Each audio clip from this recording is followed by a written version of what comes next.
Крим стає мішком для російських окупантів. Є якийсь вихід у Кремля з цієї паливної кризи? Корупція і все таке інше там її настільки вистачає, що тепер вже, якщо ворують, то ворують не каністрами, а цистернами. Місто знеструмлене, стовпи чорного диму, немає світла, немає графіків. Вони вирішили, що Крим – це вже навічна російська земля, і чому б не пожити на морі. Знесення Керченського мосту, наскільки воно реальне за нинішніх обставин?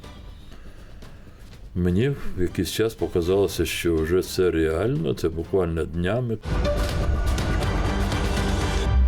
Вітаю, друзі! Ви дивитесь проєкт про Крим. Я Світлана Стеценко. І сьогодні у подкасті говоримо про настрої в Криму. На тлі десятків ударів протягом кількох останніх тижнів українських сил оборони по окупованій території Кримського півострова. Будемо говорити про паливну кризу, про блекаут, про те, взагалом, які настрої під час туристичного сезону в Криму відбуваються. Говоритимемо ми з Рифатом Чубаровим, головою Меджлісу кримсько-татарського народу. Вітаємо у нашій студії. Доброго дня всім.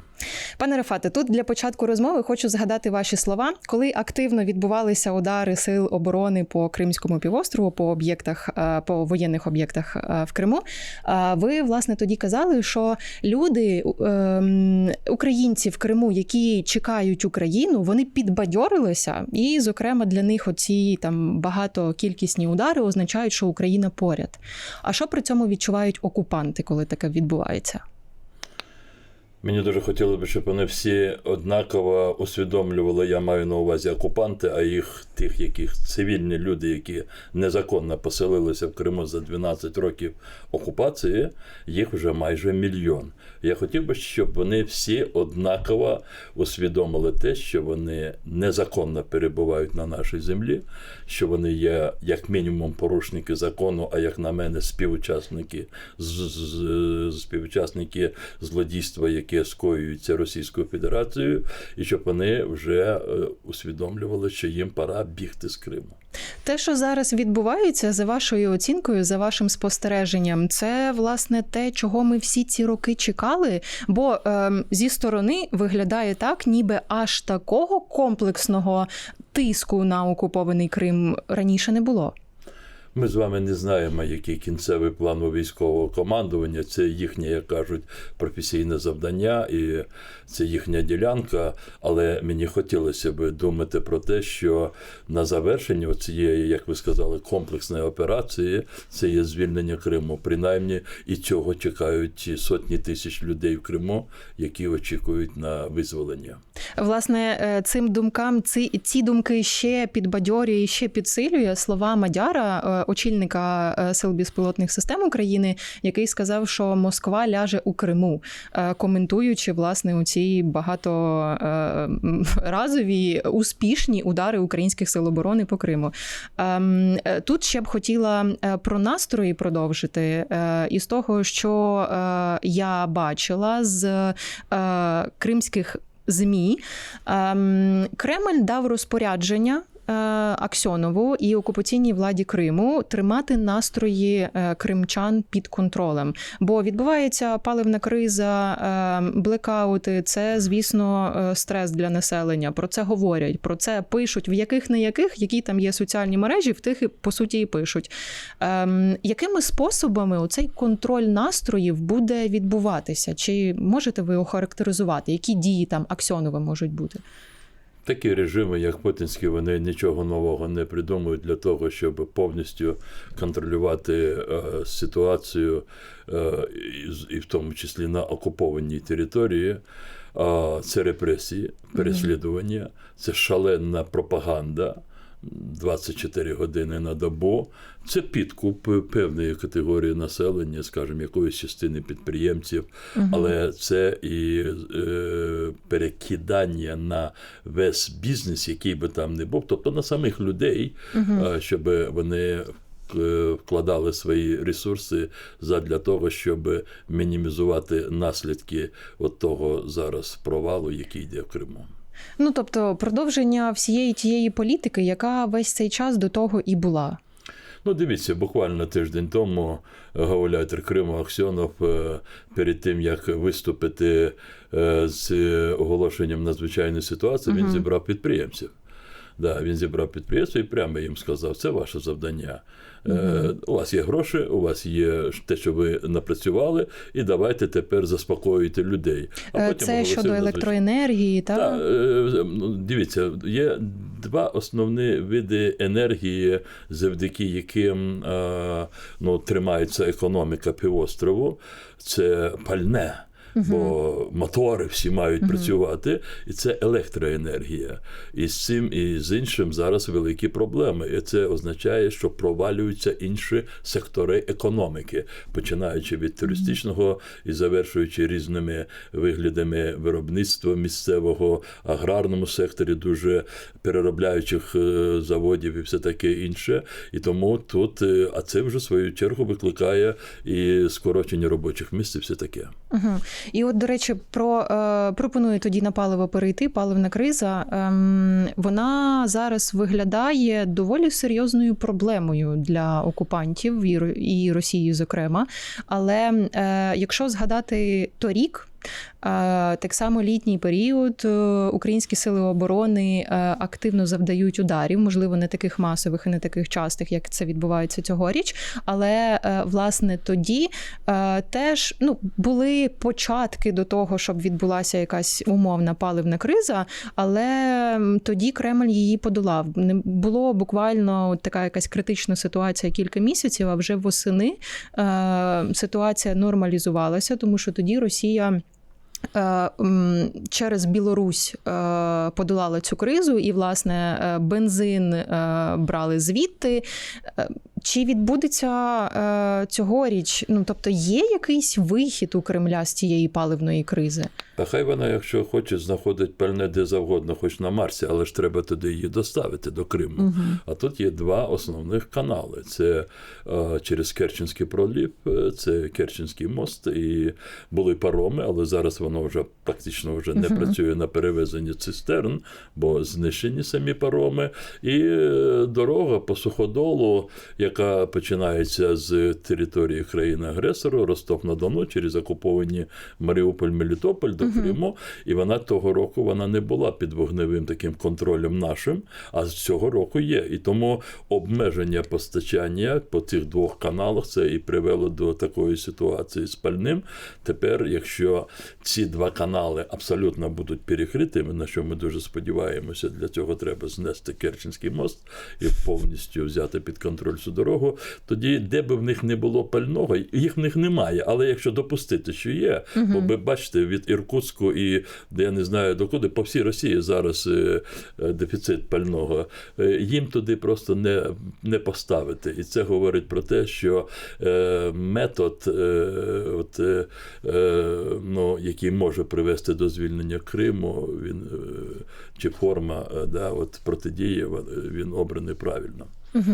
А якщо говорити про те, як паливна криза впливає просто зараз на кримчан, туристичний сезон. Провалений повністю.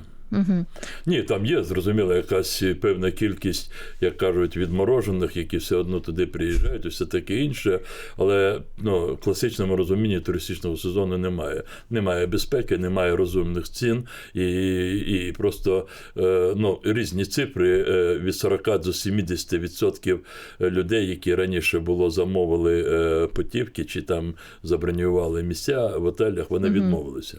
А якщо говорити про російську армію?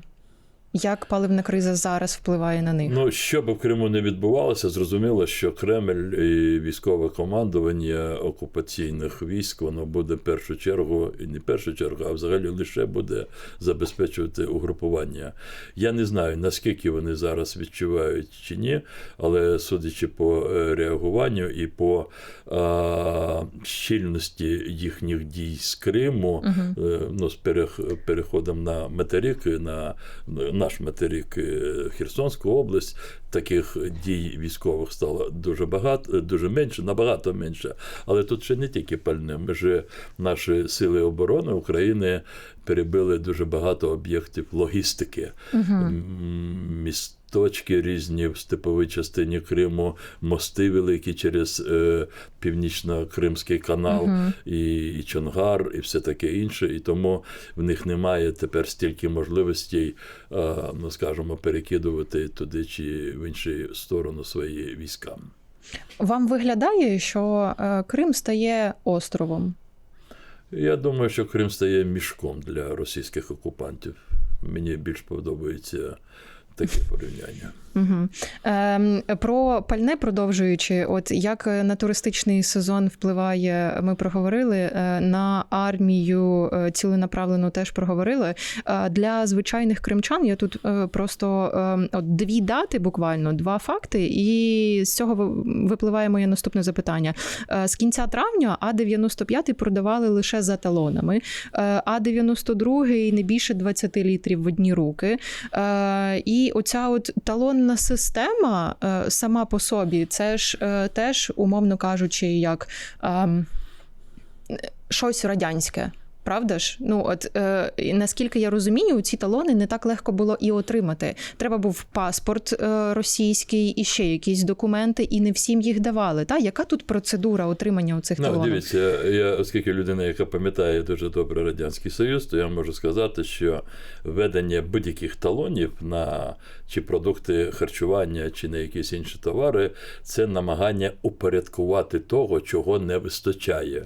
Але надання талонів це ще не означає, що в тебе цей товар буде. Треба ще, як казали тоді, затоварити чи затоваритися, тобто зреалізувати цей талон. Тобто стати в чергу ще? В чергу або дочекатися, коли цей товар привезуть і таке інше. І тому гауляйтери місцеві в Криму, вони були вимушені піти на такий формат забезпечення і не тільки населення, це ж і підприємцям дають там квоти і таке все інше. Але це не спрацювало в Криму, бо взагалі пального стало настільки мало, що його відмінили для цивільного населення. І тому вони більшістю не змогли скористуватися тими талонами. Зараз вони намагаються, не вони, в Севастополі, аби просто трошки заспокоїти людей. От вже 2 дні на одній заправці вони викидують 1 цистерну бензину, але намагаються показати, що бензин з'явився по всіх заправках. Люди там бігають, їздять по цих заправках, не можуть заправитися, це додаткове озлоблення і таке інше. Наскільки я знаю, навіть з'являються чати такі у соціальних мережах, де взяти бензин, і люди просто пишуть, на яких заправках воно є, чи є взагалі, чи їхати туди, чи ні. І ще, наскільки із того, що я читала там в кримських пабліках, можу сказати, от те, що мені видно, що з'явилися і перекупники, з'явилися ті, хто задорого там перепродає те пальне, яке є у них, і з'явилися так само спроби окупаційної влади боротися з перекупниками. Тобто, наскільки я пам'ятаю, Аксьонов намагався цей процес контролювати, показати контроль. Він же ж мусить показувати Кремлю, що у нього все в порядку в Криму, і він тримає там владу. І, власне, у нього не вийшло, бо він не міг навіть якийсь прогноз сказати, мовляв, от скоро буде краще, або там стільки-то там ми нормалізуємо, ми робимо те-то. Чи це означає те, що от взагалі ситуація вийшла з-під контролю?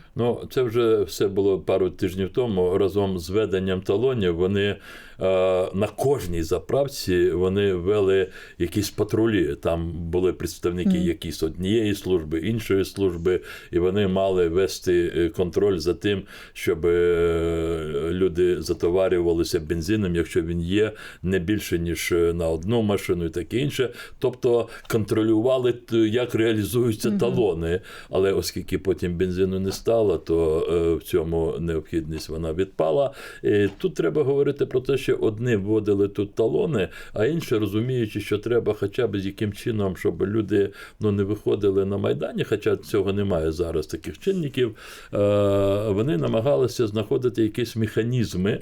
З одного боку борються те, що вони називають спекулянтами, а з іншого боку вони дозволили перевозити на власне власних автомобілях раніше дозволялося 100 літрів в каністрах, тепер вони дозволили 200 каністрів, дозволили, бо воно думалося так, що люди будуть самі себе забезпечувати, тобто піде така ініціатива, зрозуміло, на комерційній основі, і дійсно багато людей, які почали займатися цією сферою, і якась така, хай дуже слабенька, але щось там почало вирішуватися, але ж бензину почало не вистачати по всій Росії, і в першу чергу на тих територіях, які прилягають до Керченського мосту і таке інше, і вони теж схвалили обмеження, вони теж там якісь квоти ввели і заборонили наповнювати каністри. І таким чином ця можливість теж вона пропала, і тепер,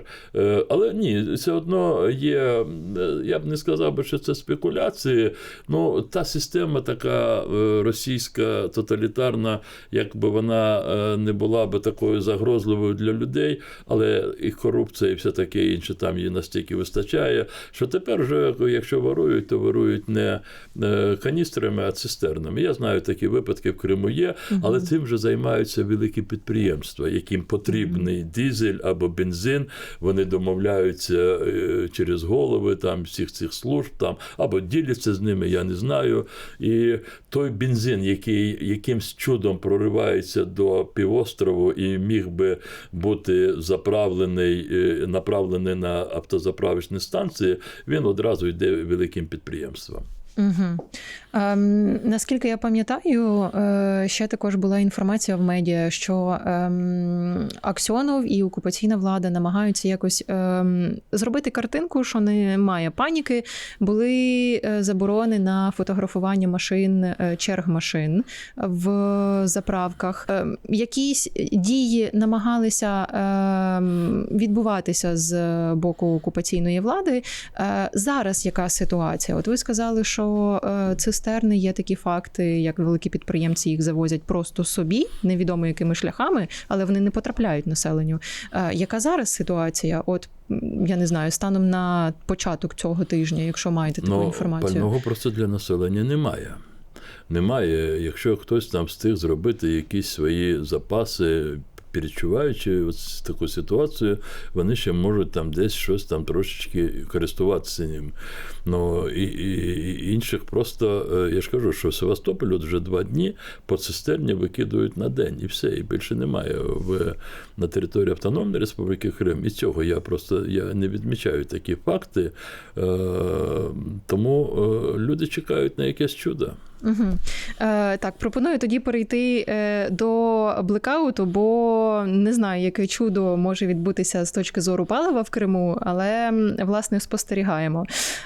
Після ударів українських сил оборони, от попередні там буквально 2 тижні, 20 червня удар по Таврійській ТЕС біля Сімферополя. У ніч на 24-те аж 3 влучання по головній підстанції Севастополь, яке живить Севастопольський район. Місто знеструмлене, стовпи чорного диму, немає світла, немає графіків, нічого не відомо самим кримчанам, як і коли відбудеться покращення, з'явиться світло і так далі. В Криму це перший такий от масштабний блекаут? Ні, не перший. Перший був у 2015 році внаслідок громадянської блокади Криму. Тепер можна говорити, тоді ми говорили, що просто якісь типові бобри перегризли ці електричні мачти, і вони впали самі по собі.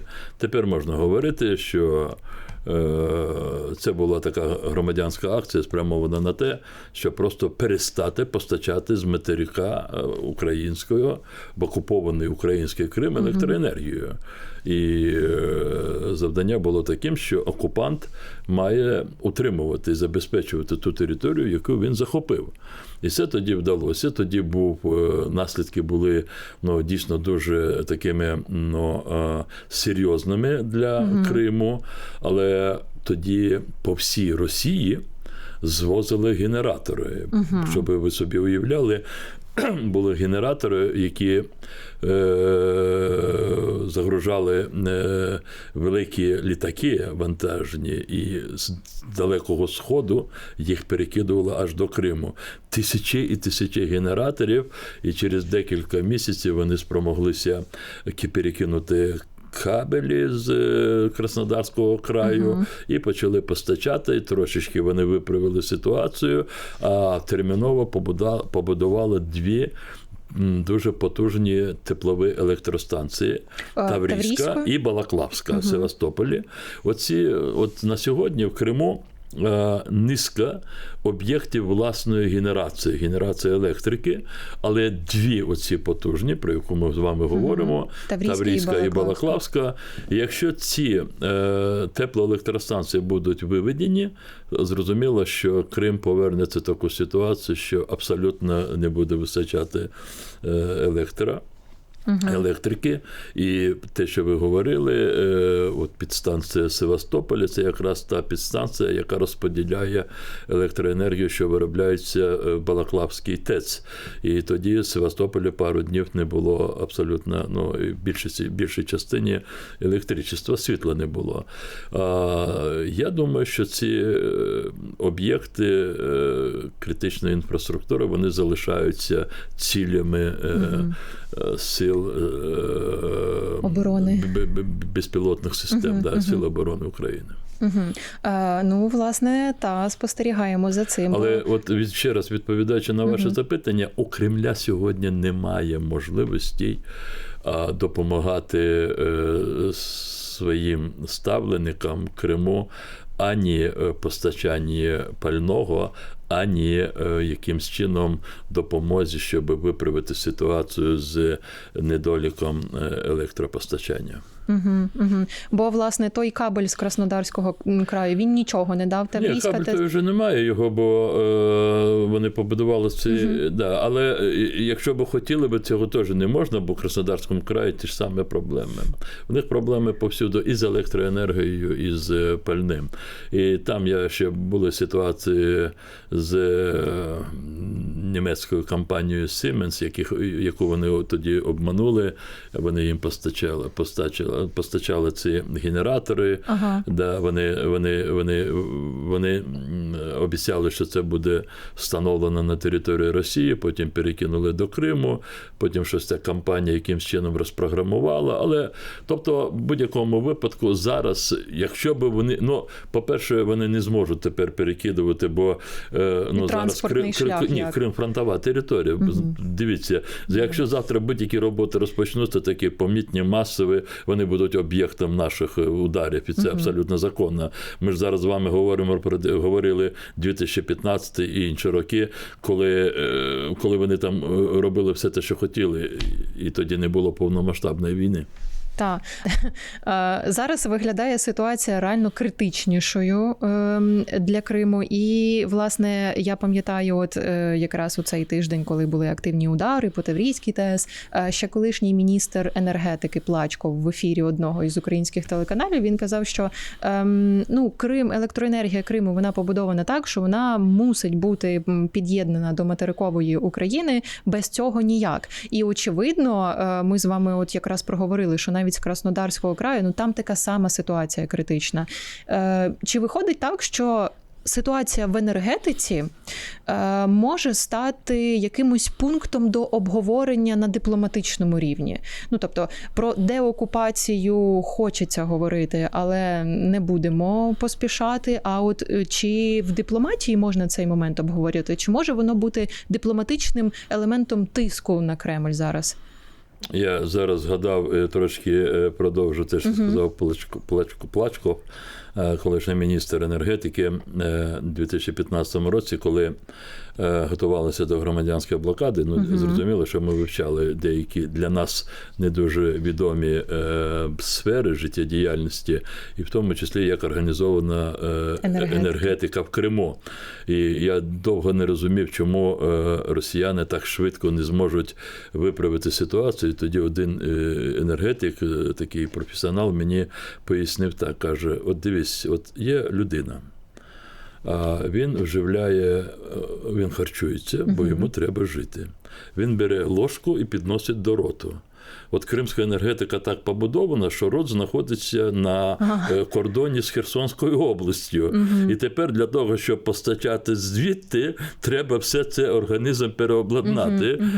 Да, і це було так смішно для мене, але це було дуже доходчиво. Да? Так, дуже доступний приклад. Він мені пояснив. Тобто росіяни для того, щоб тоді вживляти електроенергію, поки вони будували ці теплоелектростанції, вони вживати електроенергію, яка перекидалася через Краснодар по кабелям, вони були вимушені переобладнати всю систему. Це були дуже великі витрати.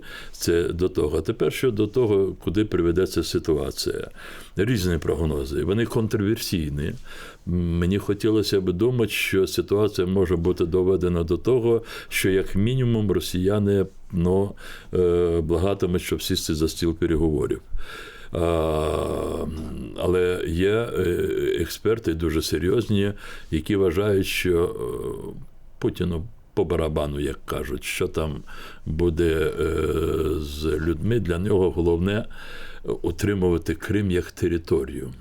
І для цього вони намагатимуться перетворити ситуацію як на таку, знаєте, гуманітарну катастрофу, на кшталт Ленінградської блокади, щоб для того, щоб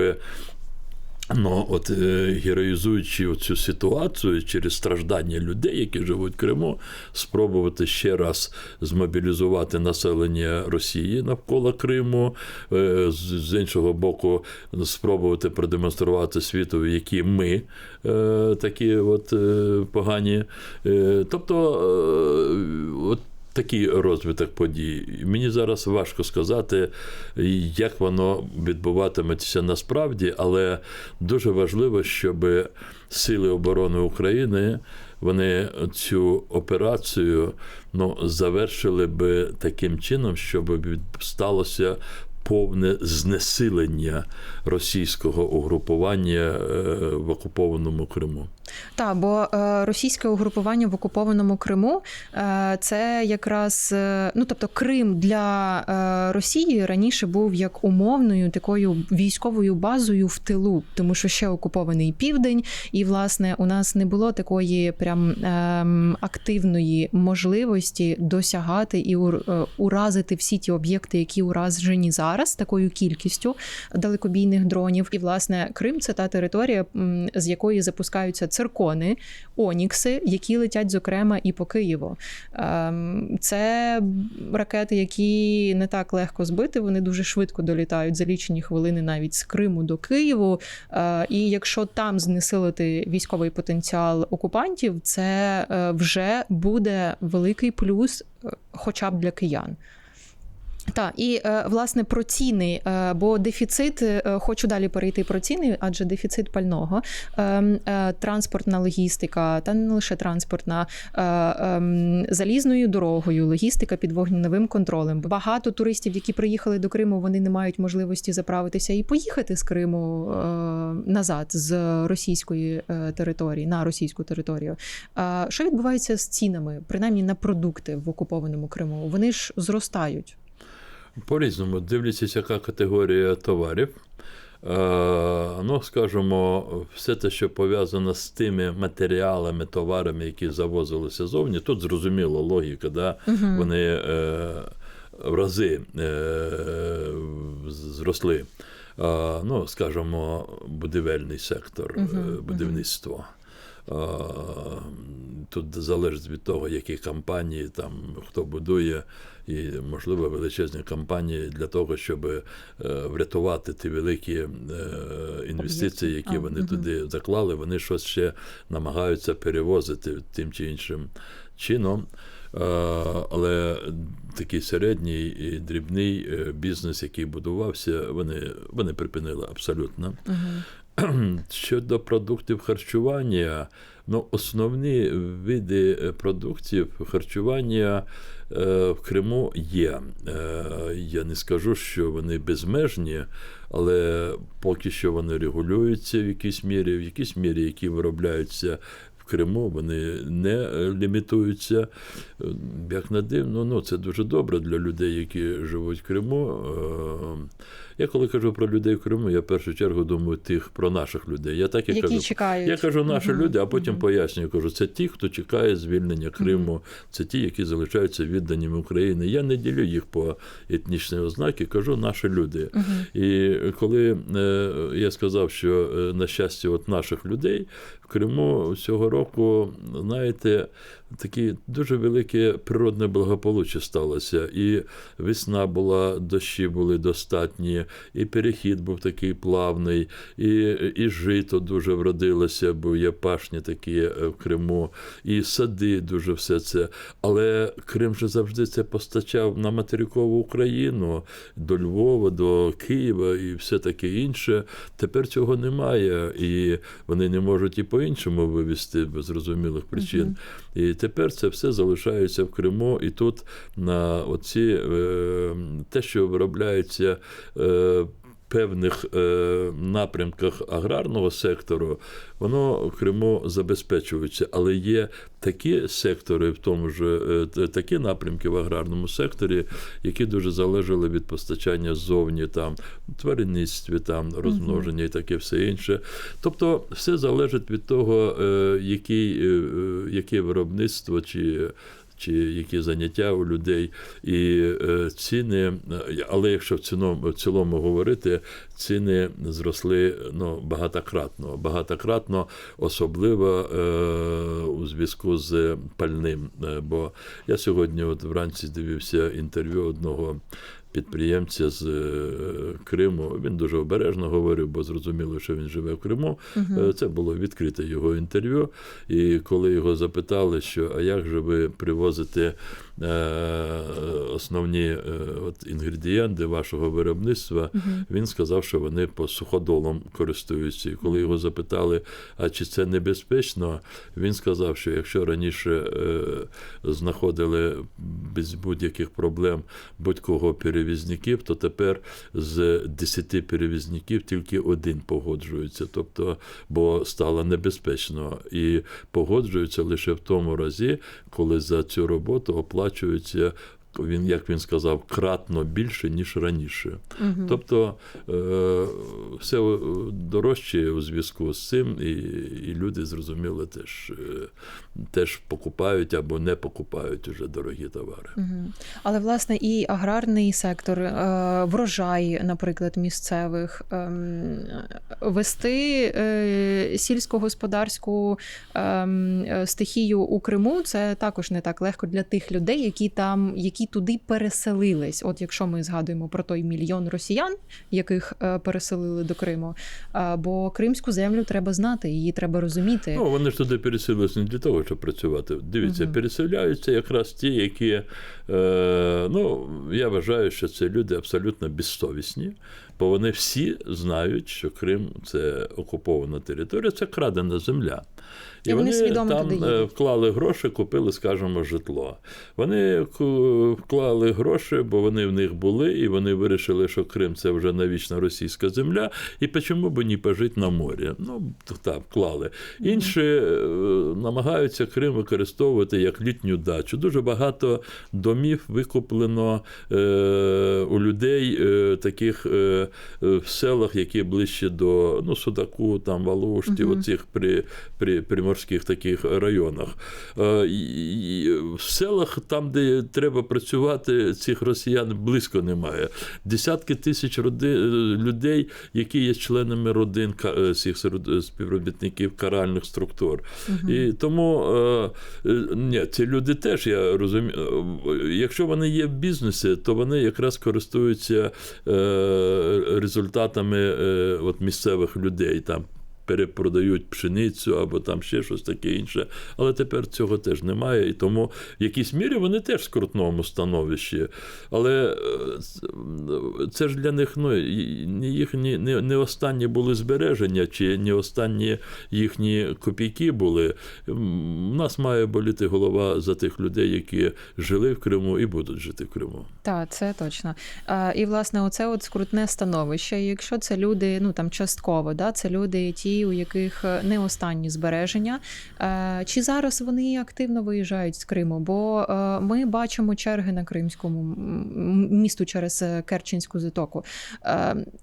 Хто ці люди, які зараз створюють ці черги? Хто виїжджає?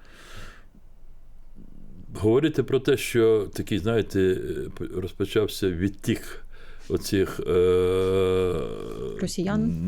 Непрошених, як кажуть, я поки не можу, бо є настрої.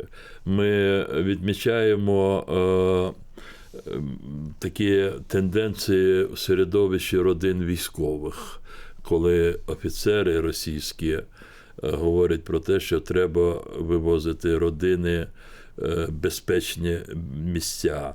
Буквально в пабліках російських почали це обговорювати. Раніше це було табу, скажімо. Тобто публічне обговорення десь в соцмережах? Публічно там одні кажуть, одні осуджують, я просто позавчора читав таку дискусію, один каже, що це недостойно, коли офіцери вивозять сім'ї, бо всі дивляться, якщо офіцери вивозять сім'ю, це сигнал для інших, і вони теж можуть вже щось подумати погане, але ж все ж добре йде, а інші кажуть, ні. Я, каже, можу підтримати таких офіцерів, бо він хоче бути впевнений, що його родина небезпеці для того, щоб ще більше віддатися службі і таке інше. Тобто вони починають знаходити пояснення, що відоправдовують евакуацію своїх сімей. Але такого потоку, щоб оце вже поки що немає. Я думаю, що багато хто чекає такого рішучого сигналу. І цим сигналом може стати пошкодження або знесення Керченського мосту. На вашу думку, знесення Керченського мосту, наскільки воно реальне за нинішніх обставин? Мені в якийсь час показалося, що вже це реально. Це буквально днями, коли був виступ президента України Володимира Зеленського, і він трошки говорив про ситуацію в Криму, і там було таке звернення на адресу наших партнерів, що просимо виконати те, про що ми говорили, і ми своє завдання виконуємо. Я зараз не цитую, але зміст був такий. Я з цього для себе зробив висновок, що, можливо, розмова йшла про таку зброю, яка здатна нанести дуже суттєві такі пошкодження мосту. Якщо це станеться, або уже коли ситуація нагнітається, і ми собі серйозніше допускаємо уявлення реального знесення Керченського мосту, що в цей момент, на вашу думку, думає Москва? Чи готує якийсь шантаж, або, яка може бути відповідь від них? Керченський мост є таким дуже значущим символом для і очільника Кремля, і, власне, для значної частини російського населення. Бо Кремлю вдалося роками пропаганди, і ще до будівництва, під час будівництва цього мосту, надати йому таке значення. Мовляв, пуповина, яка соединила Крим з Росією, Крим вернувся в родную гавань і все таке інше. І, як не дивно, оці стереотипи, вони поки що сидять в свідомості російських громадян. І знесення мосту це буде, зрозуміло, це буде мати суттєве воєнне таке значення, але не менш це буде, знаєте, такою сприйняті ментальності росіян як моральною поразкою. І для них це буде, можливо, і більше відчуття поразки, ніж від того, що він перестав виконувати якісь транспортні функції. Власне, на цьому я і хотіла завершити нашу розмову, бо в питанні Керченського мосту ми можемо лише поставити 3 крапки. А наших глядачів я попрошу написати, наскільки ви вірите в вірогідність удару українських сил безпілотних систем по Керченському мосту. Можливо, не дронами, можливо, чимось іншим. Ми бачили багато вже спроб це зробити. Напишіть це нам у коментарі. Пане Рефате, я вам дякую за розмову. Дуже дякую вам.